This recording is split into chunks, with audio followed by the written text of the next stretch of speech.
দক্ষিণ চণ্ডীপুর কাঁটা বাঁধ দিয়ে ফুলহরের জল ঢুকছে ভূতনির সংরক্ষিত এলাকায়। বন্যার আশঙ্কায় ভূতনির সংরক্ষিত এলাকার বাসিন্দারা। প্রায় 1.5 কোটি টাকা ব্যয়ে বন্যা পরিস্থিতিতে ভূতনির জল ফুলহারের দিকে ফেলতে নির্মিত হয় বাঁধ, অথচ ঘটছে উল্টো ঘটনা।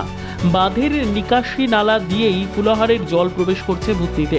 এত কোটি ব্যয়ে কাজের পদ্ধতি নিয়ে উঠতে শুরু করেছে প্রশ্ন। কোনো রকম পরিকল্পনা ছাড়াই শুধুমাত্র টাকার লুট করতে নির্মিত বাঁধ দাবি বাসিন্দাদের। অন্যদিকে এদিন সেই বাঁধ পরিদর্শনে যান মালদহ জেলা বামফ্রন্ট নেতৃত্বের সদস্যরা।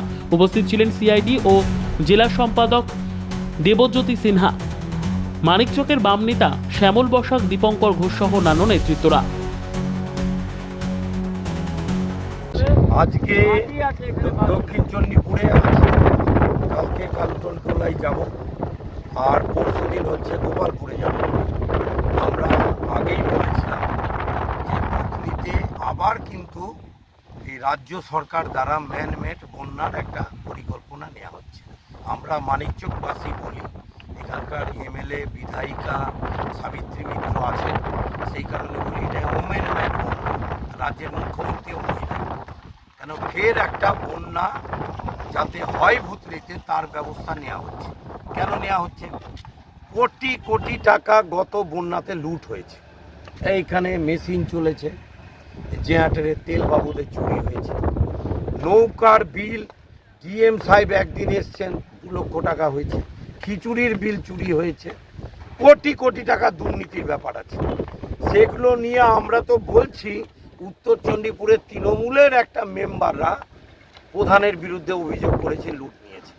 আর ভূতনিতে কারা কারা এই বন্যার টাকায় ফ্ল্যাট কিনেছে মালদায়, সেটাও আমরা বের করছি। এরা মানে শেষ করতে চাইছে ভূতনিটা। কোনো দিন স্যার ভালো করে বাঁধটা করছে না। এই যে দেখেন স্যার, বাস্তাতে কোনো মাটি নেই স্যার, অল্প টুকু মাটি দিয়ে বাস্তাটা স্যার রিপেয়ারিং করছে। আজকে জল ঢুকছে, এখনো জল ঢুকছে স্যার, জলে দেখেন ওখানে জল ঢুকছে, জল ঢুকছে ওইখানে এই ফুলহরের জল ঢুকছে। হ্যাঁ, এই যে ফুলহরের জল যাচ্ছে, গ্রামে ঢুকছে। হ্যাঁ এই ভিতরে ভূতনিতে। হ্যাঁ ভূতনিতে। এই যে জলটা কমে না, দেখছেন দেখুন এগুলো সব ভরি ছিল, আরো উঠে জলটা যাচ্ছে। কি হতে পারে এইভাবে জল ঢুকলে? কি হতে পারে? জল ঢুকলে তো স্যার গোটাই ভূতনি প্লাবিত হয়ে ফের মানে কোন যে দশা ভূতনি খারাপ হয়ে যাবে স্যার, অনেক দুর্নীতিপূর্ণ হবে। ব্যুরো রিপোর্ট, উত্তর বাংলা সংবাদ।